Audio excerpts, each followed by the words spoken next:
Good evening, everyone. Bonsoir, tout le monde. Welcome to our February 13th, 2023 council meeting. We're doing this. We're doing it virtually this evening. I'll do roll call to start. I'll ask all members of council to announce yourselves, please.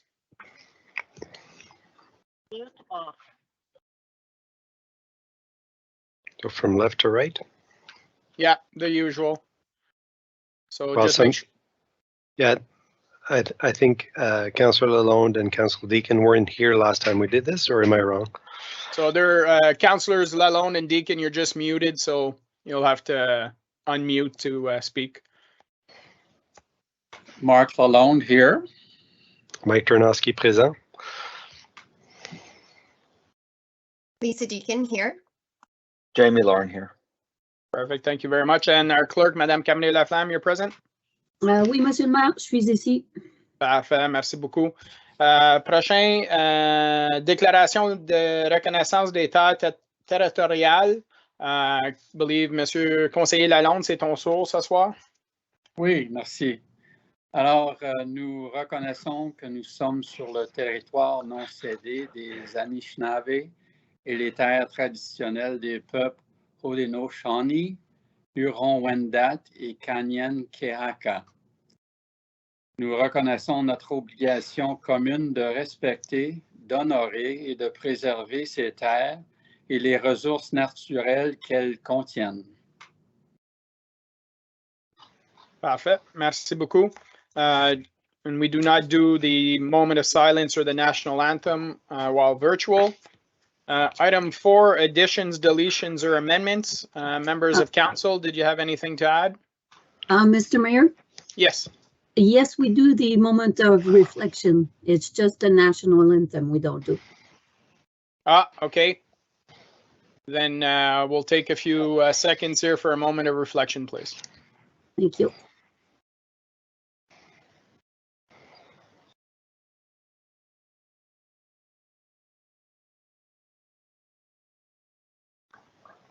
Okay, thank you very much. Additions, deletions, or amendments, do we have any? Members of council? Seeing, hearing none.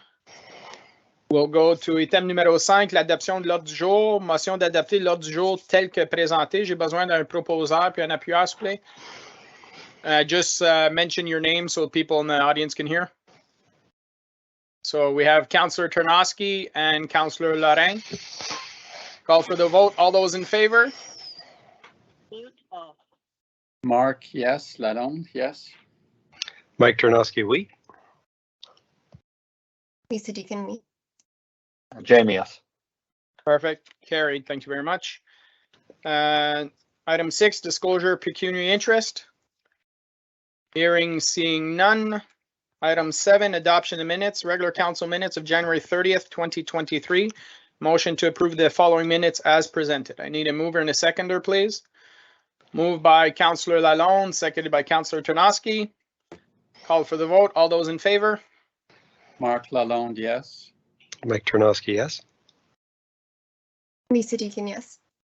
Jamie, yes. Okay, thank you very much. Carried. Item 8, présentation, on n'a pas. Item 9, délégation, pétition, on n'a pas. Item 10, consent items. Motion that all items listed under consent items be received as presented. Item A, proclamation and flag raising for Scout Guide Week of 2023. And item B, minutes of the United Counties of Prescott-Russell for November 23rd, 2022, November 20th, 2022, December 7th, and December 14th, 2022, and January 11th, 2023. Any questions? Councillor Ternosky?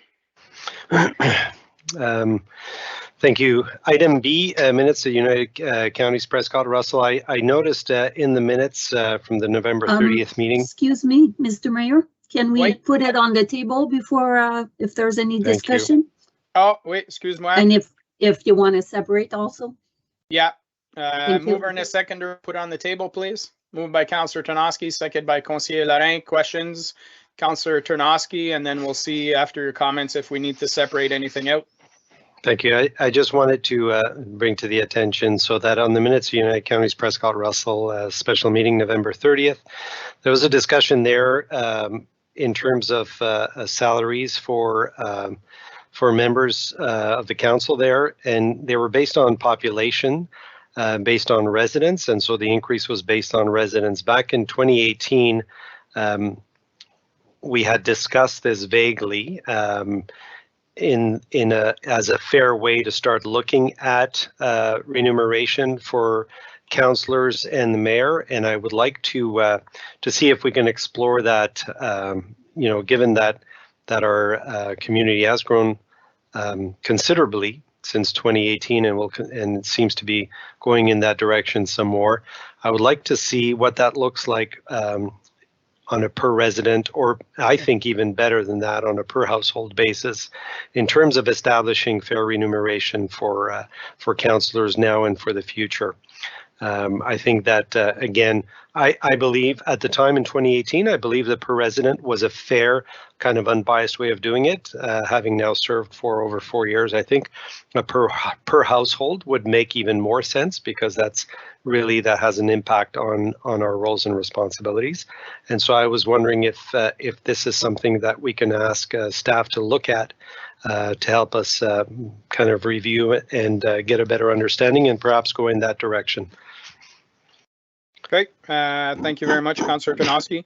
I know we're dealing with budget next week. This would definitely have a potential for a budgetary impact. Mr. Fawnin, would this be something that staff could look at and we can discuss at the upcoming budget sessions? Good evening, Mayor and Council. Absolutely, we can have this discussion. We've actually been discussing it internally, trying to look for a formula that works consistently. The struggle right now has been looking for a formula that works across different jurisdictions within the region or in the province, and we haven't been able to come up with one yet. So we definitely welcome the discussion and the views of council, and then see where we can go from there. Okay, sounds good. Councillor Ternosky, you're okay with that at budget session, having that conversation? Yes, that's great. Thank you. Okay. Is there any other? Sorry, go ahead. Sorry, is there any way that we can have some data available? I know that I've quickly looked at some. I'm happy to share it with Township in terms of what that looks like. There's different ways of looking at it, but just in comparison with the other municipalities in the United Counties, I don't know, but I'm happy to share that ahead of time. Yeah, I would suggest that any information or research that was done, send it to our CAO. He can put all that together, and perhaps with Monsieur Godin have something available for us at that time. Great, will do. Thank you. Perfect.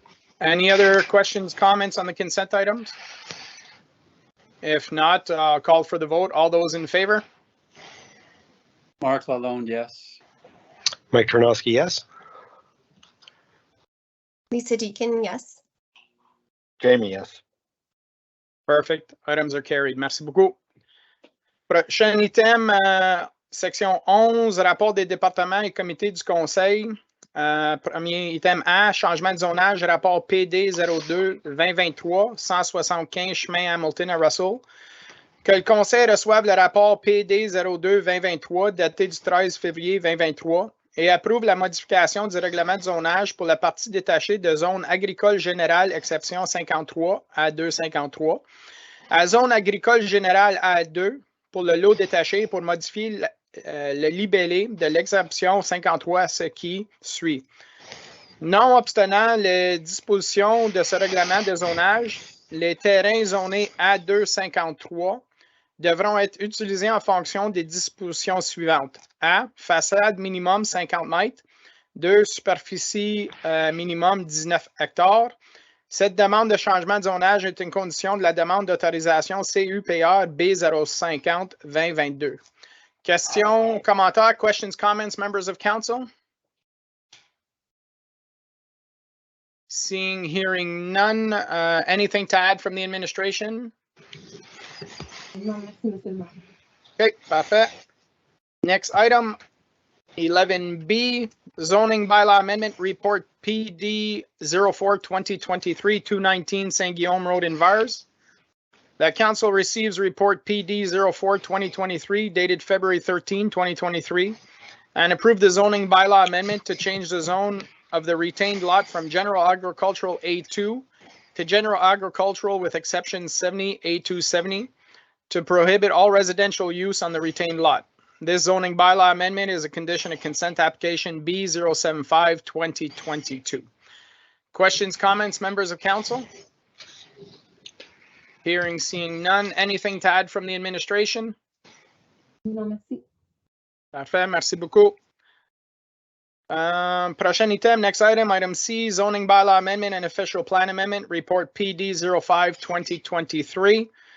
That council received report PD 05-2023 dated February 13, 2023, and approved the official plan amendment for the subject property from residential to multi-unit residential, and to amend zoning bylaw number 2018-094 from residential 1 R1 to residential 3 exception 39 R3 39, notwithstanding provision 4.5.2 special exemption to enable more than 4 consecutive units in a straight line.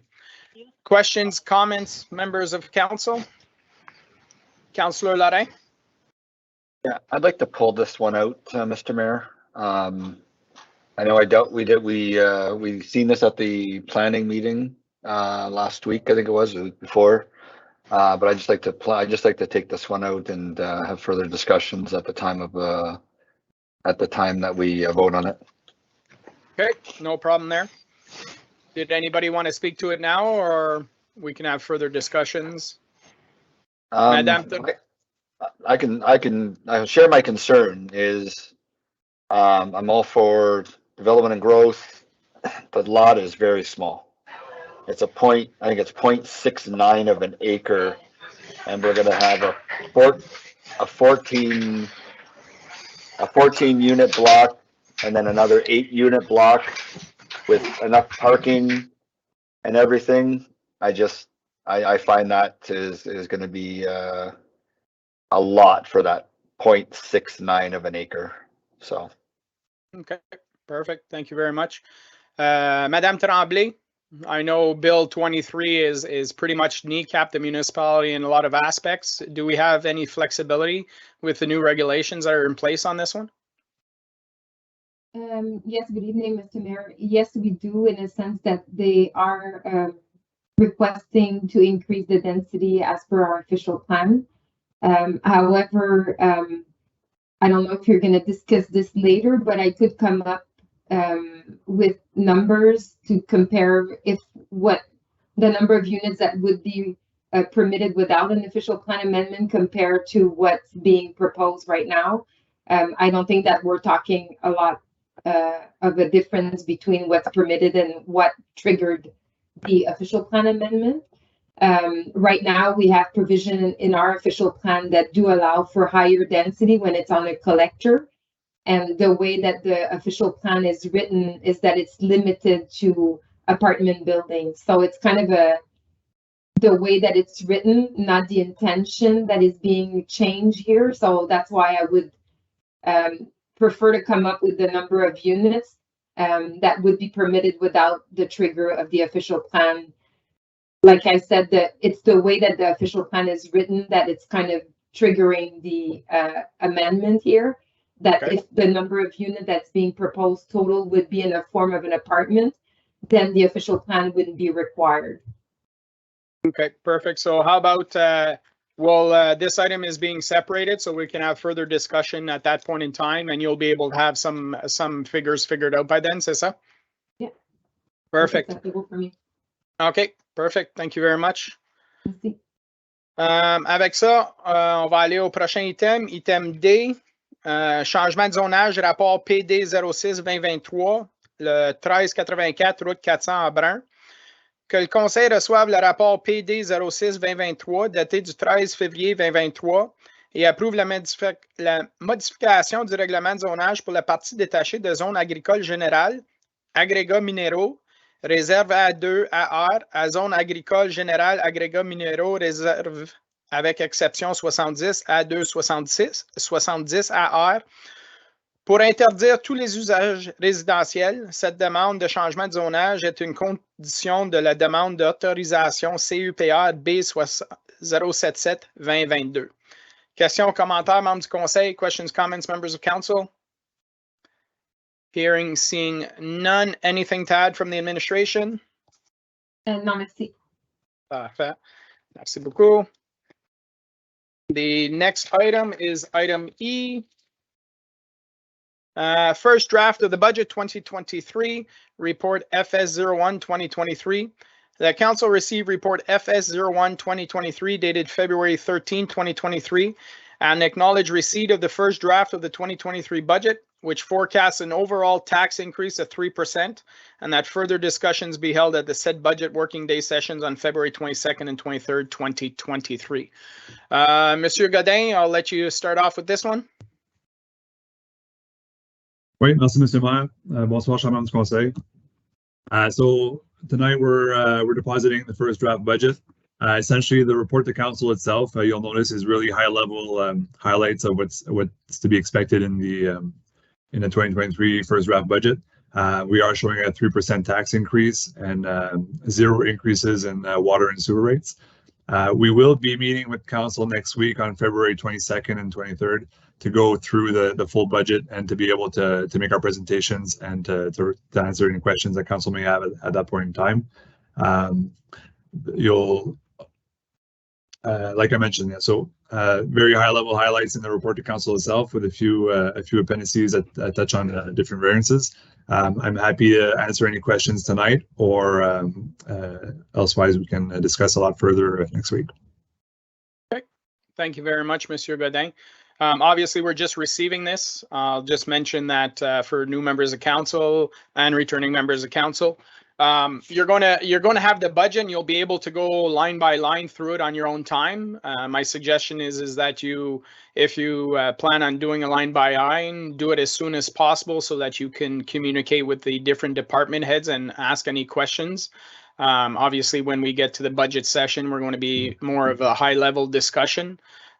So we want to try and address as much as possible so we don't get bogged down into the weeds during those 2 days of budget.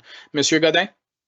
Merci, Mr. Maher. And just to touch on that, just to help with the revision, because the full budget document that's being sent to you is almost 300 pages long. But Schedule D of this report here does isolate all the GL accounts with variances that are over $5,000. So that kind of narrows down the list of variances. Like Mr. Mayor said, any time between now and next week, feel free to contact the administration, myself, or our directors directly if you have any questions or if you want any clarifications. Thank you very much, Monsieur Godin. Questions, Councillor Tarnowski? Rest assured, I'm not going in the weeds here. I just wanted a process question. In terms of us, like when a department grows to a certain point where there might be value in separating the department, and I'm thinking like Parks and Rec now with the increased revenues with childcare, is there a process within the township at which point ça se fait déclencher that we should separate those accounts so that we can track them better, so that we have a better understanding of that department? I'm just wondering about that because there's that comes to mind. I know that the fire department, now that we have a central fire chief, maybe there's some value in some of those expenses being centralized as opposed to completely separate as they are right now. Just more of a process question than anything else here. Thank you very much. Through you, Mr. Fonin or Monsieur Godin. Right, thank you, Mr. Mayor. Très bonne question, conseiller Tarnowski. Essentially, there's no rules. Essentially, I mean, we do separate them based on what we feel is appropriate. With the addition of 2 new daycares, now we're up to four different daycare services. They are separated into 4 different departments, if you want to call them, or cost centers in the budget binder. Other departments are split different ways. If ever there is a specific department or some information you would like to have more detailed or presented a different way, we're always open to having that exchange and to adjusting when we judge necessary. It doesn't cause any issues regarding our financial reporting or anything like that. Okay, thank you very much. Thank you. Any other questions, comments, members of council? Hearing, seeing anything else to add from the administration on this one? Just make the, Mr. Mayor, if I may just make the comment to the broader question of at what point perhaps we would break out certain departments into smaller morsels that could occur with the growth of departmental requirements and program activity. That's something that I noticed had been done in certain cases, and you mentioned the fire service is a good example, because the fire service was treated as two separate fire departments. Although it is one fire department now, it still has budgeting requirements based on the two different stations. Over time, as that service grows, and we look at, for an example, significant training requirements due to provincial standardization, we could see at a point where we would want to be examining training requirements as its own sort of breakout area, looking at professional standardization, officer qualifications, and the like. So we can determine what needs to be broken down.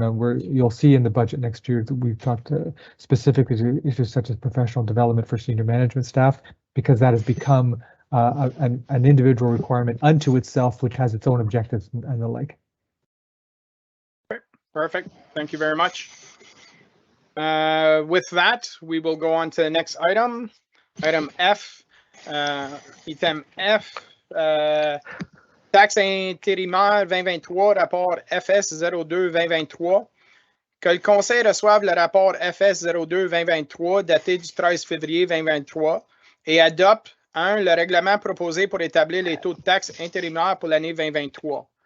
Quelque chose standard qu'on fait à chaque année, something standard we do every single year. Any questions, comments, members of council? Hearing, seeing none. Anything to add from the administration, Mr. Godin? Non, merci, Monsieur Maire. Okay, perfect. We'll go on to the next item. Item G, funding request from Centre Urgel Forget, rapport FS 03-2023. The council received report FS 03-2023 dated February 13, 2023 for information purposes. This is resulting from a letter we had received previously, and we asked staff to give us a report. Any questions, comments from members of council? Hearing, seeing none. Anything to add, Monsieur Godin? Non, merci, Monsieur Maire. OK, parfait. On va aller à la prochaine item. Item H, réhabilitation du pont R008, rapport ISPW 07-2023. Que le Conseil reçoive le rapport ISW 07-2023 daté du 13 février 2023 et approuve le règlement proposé pour attribuer un contrat et autoriser la conclusion d'une entente avec DW Building Restoration Services, Inc. pour la réfection du pont R008 sur le chemin Saint-André au coût de 1 493 880 plus 26 282 et 30 sous, qui égale 1 520 172 et 30 Ce montant comprend 1,76% de TVH non remboursable et que le maire et le greffier soient autorisés à signer l'entente. Questions, commentaires, membres du conseil? Hearing, seeing no questions. Anything to add from the administration? Monsieur Bourgon? Merci, Monsieur le maire. Rapidement mentionner que, dans le fond, c'est la continuité de travaux qui a été débutés en 2022. Donc, les plans de vie ont été complétés à l'automne dernier. Donc, on continue de l'avant pour faire la construction le plus rapidement possible. OK, parfait. Merci beaucoup. Prochain item, Township Administrative Service and Organizational Review, Report CAO 03-2023, item I.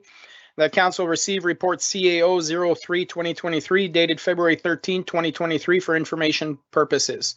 Mr. Fonan, I'll let you start off. Thank you very much, Mr. Mayor and council. This study is the result of a number of issues coming together, including the strategic plan, but this study was actually started before the strategic plan was introduced to council. It's based on a previous study done by KPMG in 2021. This is effectively the part B of that study, where we specifically asked KPMG and internally to examine 4 different areas: the realignment of our delivery approach for corporate services within the administration, a review of the structure of the fire service, assessing our public safety and enforcement department portfolio, and to take a look at our current organizational structure. So we engaged KPMG in mid-22. They completed the study in 23 with the help of staff at the management level and down to section level here in the administration. When we came to the conclusion with KPMG, what we came out with was a series of design principles which bear sort of encapsulating in sort of the discussion. And we got these design principles as something that will guide us going forward, not only in the structural design for the township, but also in the approach we take to managing our activities and programs. And this is why I want to highlight them. So those design principles basically maintaining a minimum number of layers from top to bottom. So delegating authority to the appropriate staff levels for accountability. And this is sort of near and dear to me, the idea of delegating to the lowest possible level of accountability and providing training to those individuals who are held accountable and are responsible for programs at the lowest possible levels rather than centralizing decision making.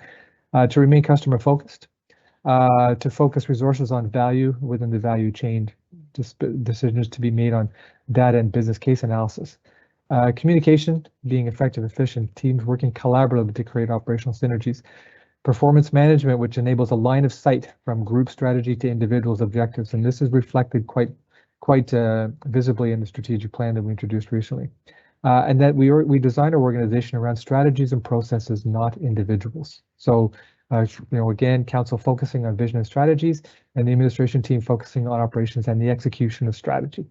So the results that came, which we can look at it different ways, but I would say fortunately didn't recommend anything that would be considered overly radical, but it did make recommendations, some go-forward recommendations that reflected more about how we would conduct the business. So developing a data-driven performance management capability to review specific roles and responsibilities in order to better align functions and promote effective and efficient collaboration, to review and enhance delegations of authority, consolidate the administration's corporate services functions within a corporate services department, reassign certain tasks and functions between departments, capitalizing on specific skill sets and accountabilities, continue promoting the professionalization and amalgamation efforts of the fire service through enhanced training standards, which I previously mentioned, and adding capability enhancing resources to the township's talent pool to provide dedicated resources supporting the effective prof dev of staff, and well as succession planning, both of which have been lacking. So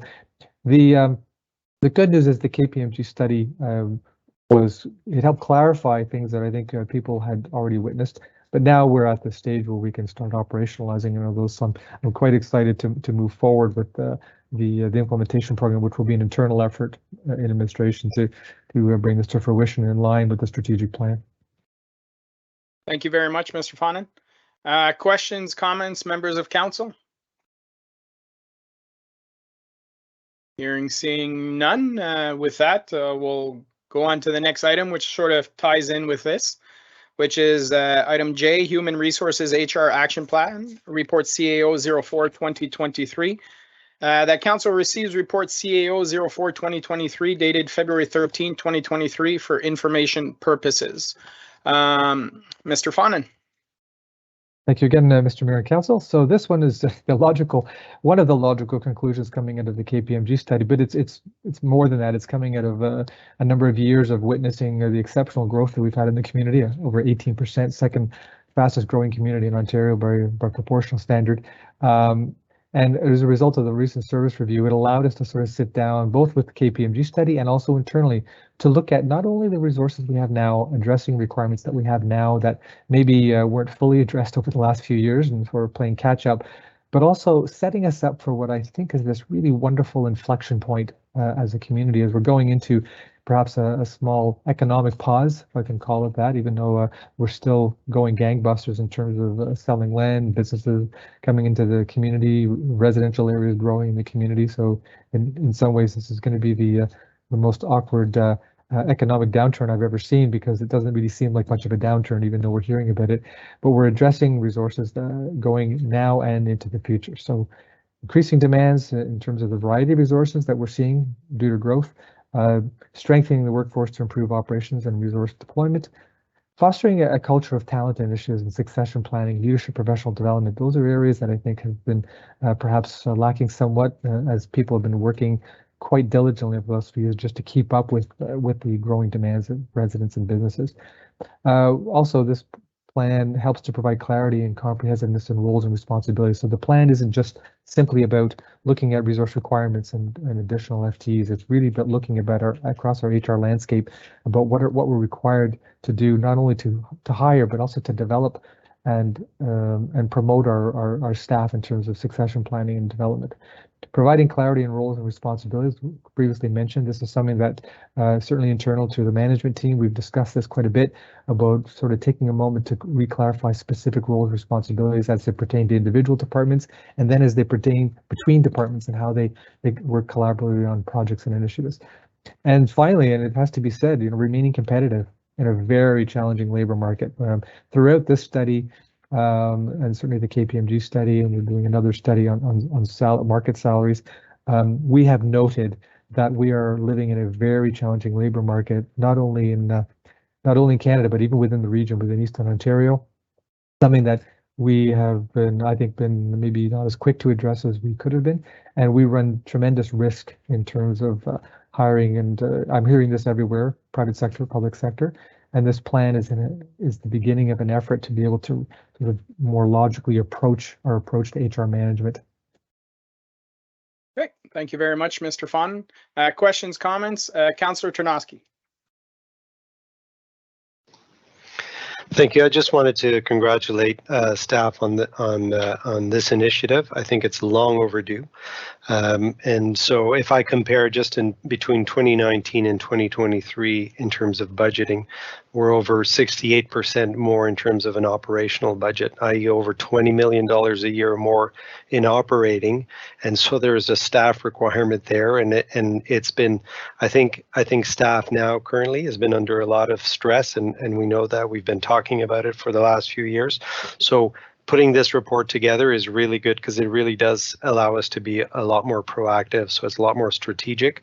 And so I really appreciate the value of that, and looking forward to the discussions around that. And I'm really glad to see that we're moving in that direction. So thank you very much for that. Thank you very much, Councillor Ternosky. Other questions or comments? Councillor Deacon? I want to echo a lot of what Mike said, and like he said, I don't think this could have come a minute too soon, because we know that there are so many looming retirements for municipal employees across the province as well. Congratulations and thank you for moving on this. I'm really excited to see this action plan take shape and mobilize. Okay, thank you very much. Any other questions or comments? Seeing none. Anything to add, Mr. Fonin? Just to say thank you very much to Council for your support. It's been really bizarrely enjoyable to go through this with the management team, because there's such an energy to actually move this forward, not only again in terms of increasing some staffing levels to support some capacity gaps, but actually in the development of the HR system and professional development and the like, and succession planning. So I really truly believe we're at an inflection point, and I do believe that we'll stay aligned with the strategic plan and the strategies that we've put in place. So look forward to it. Thank you very much. Thank you very much. It seems like we've been playing defense for so many years. Now we're playing offense, which is a great feeling and position to be in. So we'll move on to the next item. Item K, Accessibility Advisory Committee Recommendation 2022-001, Accessibility Policy for the Township of Russell. The Council received Recommendation 2022-001 dated September 7, 2022 from the Accessibility Advisory Committee with respect to the adoption of Accessibility Policy for the Township of Russell. Question, comments, members of council? Anything to add from the administration? I believe Monsieur Godin, you're the one who's looking after this one. Yeah, thank you, Mr. Mayor. Nothing to add, thank you. Okay. If there's nothing on this one, we'll move on to the next item. Item 12, rapport d'un investigateur ou l'ombudsman, il n'a pas. Item 13, avis de motion, il n'a pas. Item 14, question period on meeting of the day. So for anybody who's watching in the Q&A function, please state your name and address for the record and the question. So I believe we do have a few questions. The first one comes from Mr. Brian Young at 200 Equinox regarding the accessibility policy for Russell Township on page 161. Under the heading Accessibility Plan, the words "if necessary" have been added, which makes the updating appear optional. The accessibility plan shall be reviewed and, if necessary, updated at least once every 4 years and presented to council. The IASR legislation reads for C, review and update the accessibility plan at least once every 5 years. Why was "if necessary" added? Also, every 4 years should be changed to every 5 years. I believe this would be through you, Monsieur Godin. Oui, merci, Monsieur Maire. I think the main goal of the policy and the way it was written is that we will be revising it every 4 years, and if there is an update to do, it will be done. I think it's just a question of not necessarily bringing updates just to bring updates, but revising it and taking the appropriate actions. For the 4 years versus 5 years, I think, if I understand correctly, the obligation is to review and update it every 5 years. Doing it every 4 years is just being more, I guess, not more diligent necessarily, but there's no obligation to wait that 5 years to update the plan or the policy. So I would answer that question. The 4 years will be more in line with council terms as well, making sure that once per council term it's reviewed and made suggestions to the next one, if you will. So, okay, thank you very much. Charles Armstrong, 85 Castlebow Street, item 11E, Schedule A. What are included in revenues from specific functions? Monsieur Godin? Merci, Monsieur Maire. So essentially, revenues from specific functions mostly are user fee revenues. They're the fees that we collect for our sewer billing or daycare services or other services that we offer and charge a rate for. You will see in the summary that was presented in Schedule A, there is a significant increase. I think it's about 75% increase from 3.3 million to 5.7. That can be explained very simply just by the fact that we've added 2 daycare services in the budget for this year, which essentially is bringing us about $2.4 million in additional revenue. Okay, perfect. Thank you very much. I see no further questions, so we'll move on to the next section, resolutions. Motion that council approve all recommendations listed on the agenda under item 11, reports from department and council committees. I need a mover and a seconder to put it on the floor, and then I believe we had an amendment to remove an item specifically. So moved by Councillor Tarnowski, seconded by Councillor Deakin. I believe it was item C, Councillor Lorrain, that you wanted to remove specifically. So we have Councillor Lorrain making an amendment to remove item C. Do I have a seconder for that? Second by Councillor Tarnowski. So I'll call for the vote on removal of item C. All those in favor? Mark Lalonde, yes.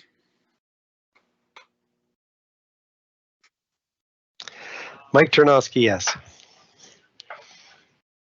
Lisa Jamie, yes. Deakin, Oh, yes. sorry. Jamie, yes. Okay, perfect. So we have removed item C. So we'll vote on everything except item C. All those in favor? Mark Lalonde, yes. Mike Tarnowski, oui. Lisa Deakin, oui. Jamie Lauren, yes. Perfect. Thank you very much. So now we are back to item C, which was the zoning bylaw amendment and official plan amendment for 251-255 Castor Street in Russell. Need a mover and a seconder to put it on the table and have further discussion. So moved by Councillor Tarnowski, seconded by Councillor Lalonde. Councillor Lorrain voiced some concerns. Madame Tremblay, have you been able to find the numbers? Yes, Mr. Mayor. I just want to point out maybe some section of the report that was brought up, and just to explain where the planning department is coming with the recommendation. So as you know, in the provincial policy statement, we do have a lot of provision that does accentuate planning on permitting and facilitating options of houses to meet and require the social, health, economic, and well-being requirement of the current future residents of our township. So the report was written in a way that we could see that the intensification that is proposed where it is proposed, that means on Castor, which is a collector in the village of Russell, where municipal water and sewer services are available and would represent efficient use of land and infrastructure as provided in the PPS. We also talk about how the county official plan was addressed as per this proposal. So as you know, the subject property is designated within the urban policy of the United County of Prescott and Russell official plan.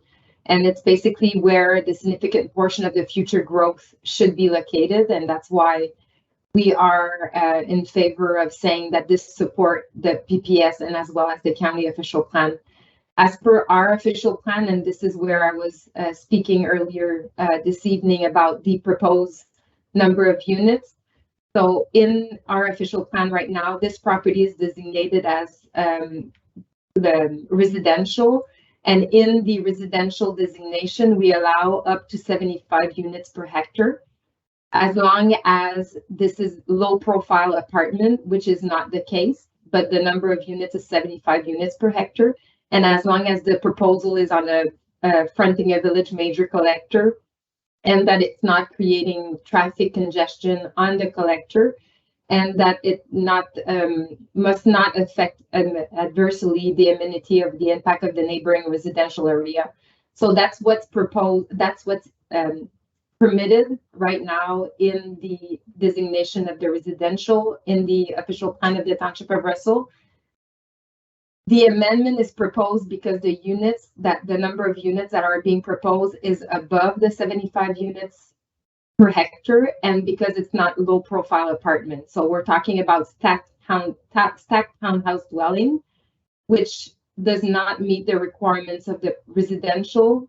However, we're talking about 78 units per hectare, which is 22, and the property is 0.28 hectares, which is 0.69 acres. I'm sorry, it's a lot of numbers. But if we were to meet the density as 75 units per hectare as proposed in the residential designation, we would remove just 1 unit out of the 22. So we're talking 22 units compared to 21, which would have triggered the official plan because of the type, again, of what's being proposed. But if we're just talking about numbers and the people that are going to live in that property is 1 unit difference that triggered the official plan amendment. The other thing that I want to point out, which we also consider as well when we recommend or not the type of proposal that is being in front of the planning department, is if it meets the other requirements of the zoning bylaw. It does meet all the requirements of the zoning bylaw when we talk about amenity, zoning, and parking, which that's another sign that the property is not too small for the number of units that is being proposed to meet the requirements of the zoning bylaw. So in the planning department opinion, this is a perfect scenario to see intensification where existing services are located, when it's on a village major collector and where amenity are close and where people could use the services by foot. And this is why we're recommending this official plan amendment and the zoning bylaw as well. Okay, thank you very much, Madame Tremblay. Other questions, comments, members of council? Councillor Lalonde? Yeah, I want to thank Dominique for giving those detailed explanations. I think we're walking, obviously, a tightrope here in planning vis-a-vis, relying or looking for collector roads to give us the opportunity to do some infilling and intensification. And I certainly support that. I guess where the tightrope is, and we had talked about this, Jamie was aware of it as well, is the simple calculations put a certain number of parking spaces into that new proposed apartment complex, and with the calculation at 1.2, I think, parking spaces per unit, I think there is going to be an enormous challenge about in terms of what kind of spillover traffic might end up on Castor. I don't know how we can address that for now because the formula is there, but it was it was my concern, one of my concerns at the Planning Advisory Committee, that it did seem to be a tight fit, and that amount of parking compared to what's going on with new construction seems to be rather humble in terms of being able to serve those number of units, but it's all per the calculation. So I appreciate that, and we're just going to have to learn to live with some of those challenges. Thank you very much, Councillor Lalonde. Madame Tremblay, correct me if I'm wrong, but Bill 23, the New Homes Act, parking is no longer an issue, correct? We can't turn down projects because of lack of parking? Madame Tremblay? Mr. Mayor, I just, yeah, when you add units into a home, yes, you're correct. But in this case, it would still need to meet the requirements of the zoning bylaw. Okay. So yeah, in the future. Oops, sorry. I just wanted to add, as well as Monsieur Lalonde stated, it's the 0.2 is only for visitors. So the parking requirements is 1 parking per unit plus the barrier free plus the 0.2 for visitors. And again, this in front of council tonight is we do our homework when we receive a zoning amendment, and especially official plan amendment, that we required a site plan to review all the provisions. However, the zoning amendment and the official plan amendment is only to allow the permitted change of use and not looking at specific for parking of requirements, which is going to be reviewed at the time of the site plan application. Okay, thank you for that clarification. Just a good opportunity to mention, when we redo our official plan and eventually our zoning bylaw, these are the type of conversations we want to have. Do we want to increase the number of parking required for these type of projects and that kind of stuff?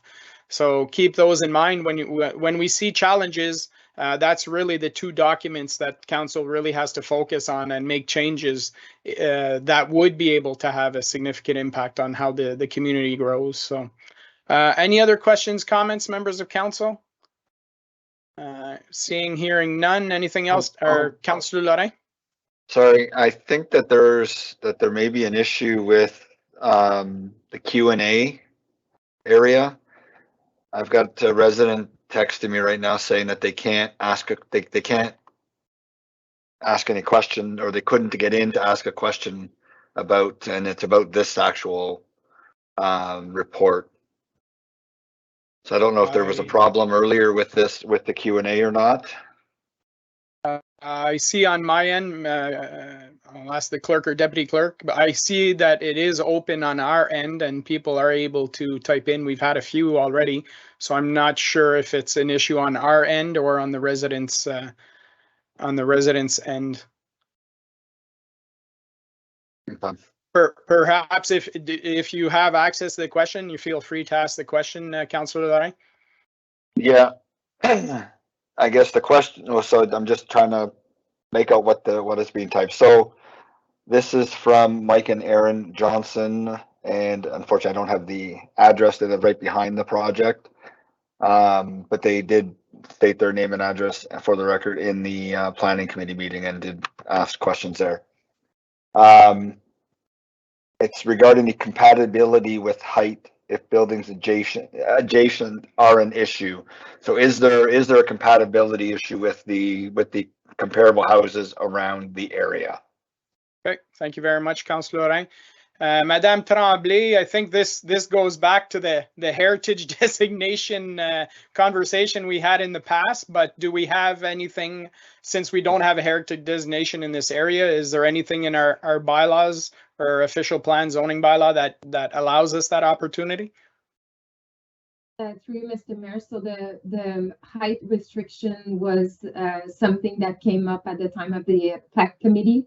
In the report, we do, as mentioned in our official plan, we do have compatibility criteria that we evaluate every time that there's official plan amendment or even zoning bylaw amendments or even site plan. And this in the report was described as being that the proposed stack house dwelling unit would be a 3-story, so approximately 11.4 meter in height based on the application submitted. The maximum building height permitted under our R1 zone is 10 meters. So we're talking about a meter difference between what's being permitted in the R1, which is the current zoning, and what's being proposed right now. And the maximum height permitted in the R3 zone, which is the zoning amendment, is a 12-meter maximum. So the proposed height of the stacked townhouse dwelling is 11.4 meters, which is above the maximum height of the R1 zone, but is below the requirement of the R3 zone. And basically, we go as saying that given the height and the massing of the surrounding existing detached dwelling, the commercial building and the apartment building, which are between 1 to 3 story, the proposed development represent an increase in height and massing to what was previously there because it was 2 single detached dwelling 1 story, but it's still keeping with the prevailing pattern of development on Castor Street, considering the height and massing of 2 Warner Street, which is at the corner of Warner and Castor, which is pretty similar of what's being proposed. And it's approximately 40 meter in height, so 134 feet to the east. So we're comparing it to the Warner building that is located just at the corner of Warner and Castor, which is one property separate, like set in between what's being proposed right now. Okay. Thank you very much. Hearing, seeing no other questions, members of council. Anything to add, Madame Tremblay? No, basically, as I mentioned, it's the planning department responsibility to recommend to council based on what's being proposed in front of us and comparing it to provincial policy statement, the county official plan, our official plan and zoning. And with all the factors that we've considered, we're comfortable of recommending this application in front of council. Okay. Perfect. Thank you very much. Just for clarification or education purposes, if somebody wanted to object to the project, do they still have the ability to do so as long as they've put in comments, or is that changed as well with the province? Through you, Mr. Mayor. So no, the residents that make comments, written or verbal comments prior to council adoption, have the right to appeal the decision of council. Okay, perfect. And obviously, if council went against your recommendation and this was to be objected to by the proponent, then we would have to hire outside planning rationale to defend the decision of council in that case, correct? Correct, yeah. Okay. Perfect. All right. So we've had a lengthy discussion. We'll see if there's no further questions or comments. I'll call for the vote. All those in favor? Mark Lalonde, yes. Mike Ternosky, oui. Lisa Deakin, yes. Jamie Lauren, no. Okay. Thank you very much. We have majority. It is carried. We now go to the following section, which is section 16 bylaws. Motion that council approve bylaws 2023-013 to 2023-019 inclusively for first, second, and third reading as listed on the agenda. Need a mover and a seconder to put on the floor, please. Moved by Conseiller Lorrain, seconded by Councillor Ternosky. I'll call for the vote. All those in favor? Mark Lalonde, yes. Mike Ternosky, oui. Lisa Deakin, oui. Jamie Lauren, yes. Thank you very much. That is carried. Item 17. Item 17, rapport d'affaires nouveau, il n'y en a pas. Item 18, rapport divers présenté par les membres du conseil. Conseiller Lalonde, groupe de travail sur le logement accessible et abordable. Councillor Lalonde on the Attainable and Affordable Housing Task Force. Thank you, Mr. Mayor.